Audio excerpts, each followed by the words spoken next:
Bersama Mahkamah Agung mengabulkan gugatan yang diajukan Ketum Partai Garuda Ahmad Ridho Sabana terhadap pasal 4 ayat 1 huruf D PKPU nomor 9 tahun 2020 tentang pencalonan pemilihan gubernur, bupati, dan wali kota. Pasal itu terkait dengan syarat usia calon kepala daerah.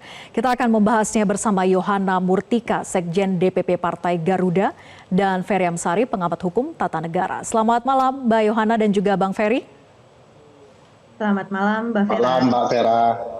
Oke, salam sehat. Saya ke Mbak Yohana dulu. Mbak Yohana, setelah permohonan Partai Garuda dikabulkan Mahkamah Agung, apakah putusan ini bisa berlaku di Pilkada tahun 2024 ini? Ya, Mbak Vera. Terima kasih. Untuk bagaimana pengimplementasian hukum ini, kami kembalikan kepada KPU itu sendiri untuk kapan akan diberlakukannya putusan MA tersebut. Yang jelas kami dari Partai Garuda pastinya mengajukan gugatan itu kepentingannya pastinya untuk mengakomodir kepentingan anak-anak muda. Garuda mayoritasnya, pengurusnya, kadernya adalah sebagian besarnya anak-anak muda. Oleh sebab itu kami sebagai penyambung lidah anak-anak muda, kami ingin bagaimana anak-anak muda ini bisa mengambil peran dalam hal-hal strategis begitu, Mbak Vera. Oke, tapi yang diajukan dan juga diharapkan oleh Partai Garuda, apakah berlaku surut pada 2024 ini atau periode nanti?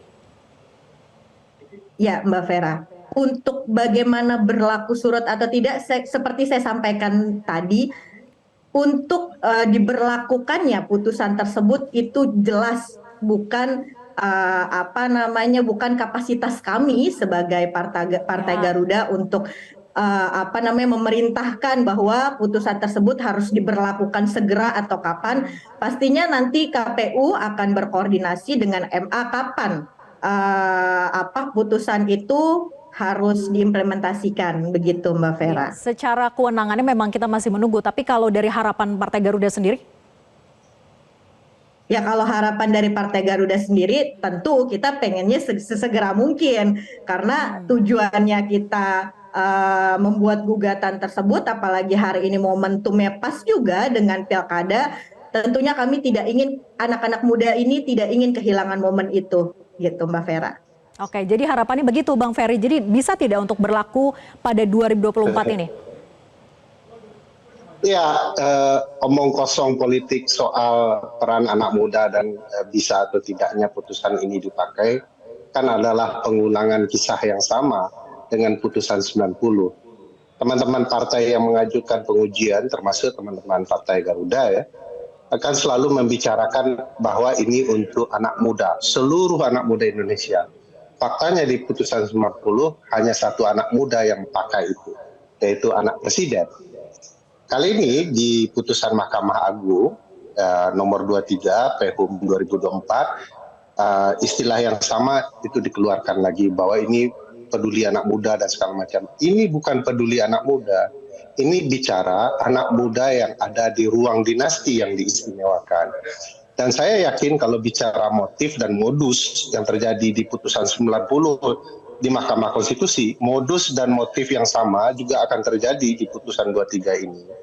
Bahwa ini akan dipakai langsung dengan menyatakan bahwa putusan ini final and binding. Sehingga itu sebabnya dia akan digunakan untuk pilkada November nanti.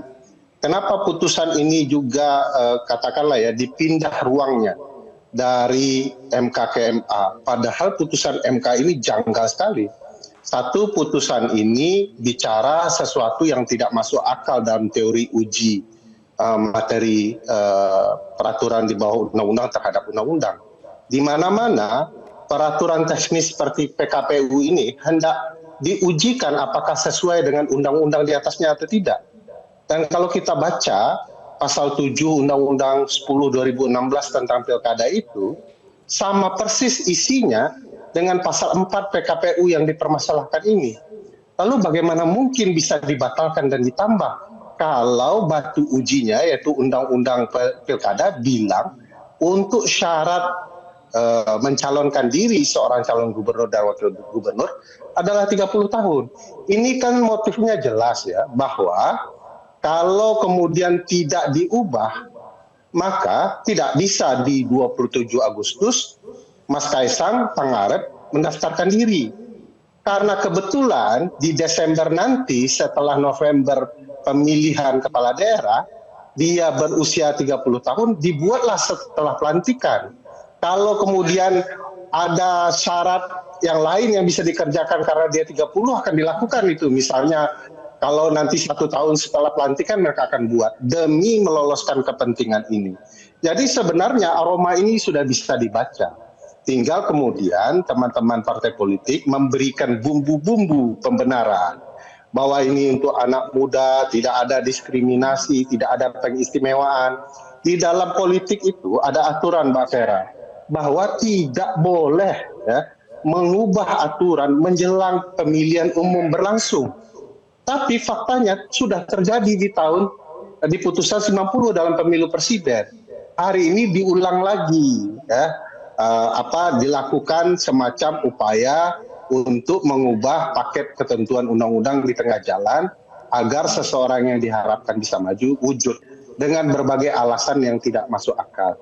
Tidak ada di muka bumi ini semua tahapan proses itu diubah ketika menjelang pemilu. Masuk PNS, pegawai swasta, semua ada syarat umurnya.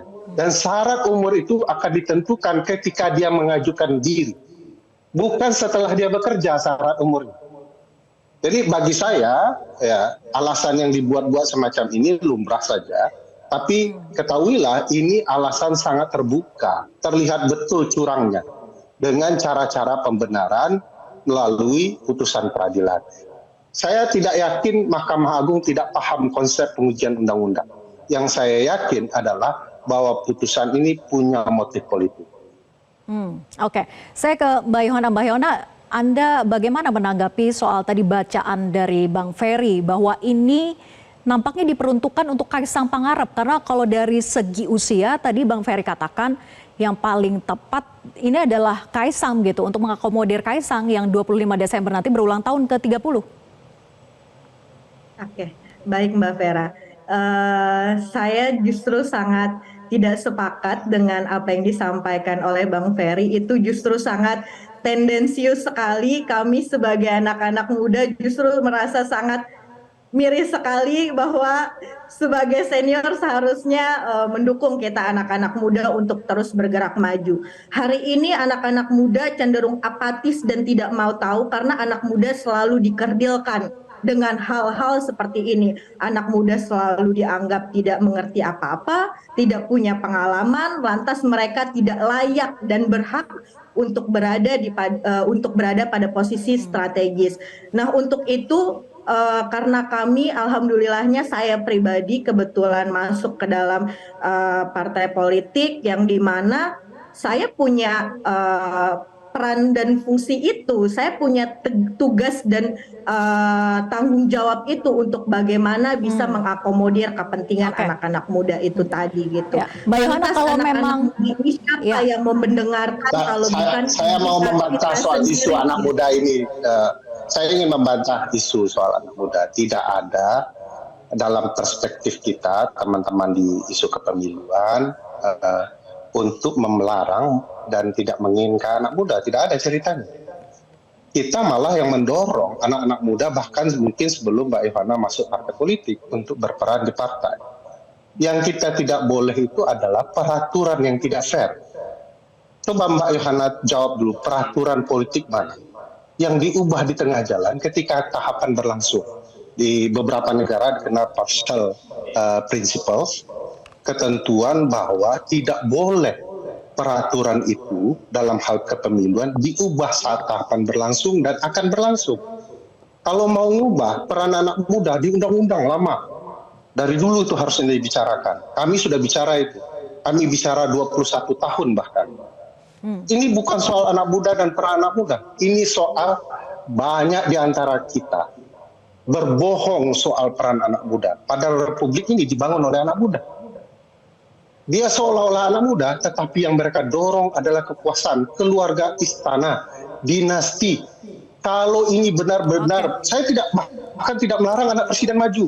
silakan maju, tetapi melalui konsep dan tata cara yang benar. Baik. Tidak boleh ya peraturan itu diubah sesuka hati menggunakan peradilan yang kita ketahui konsepnya sudah jelas. Jadi aneh saja anak-anak muda bicara anak muda, tetapi anak muda yang mana? Anak muda istana.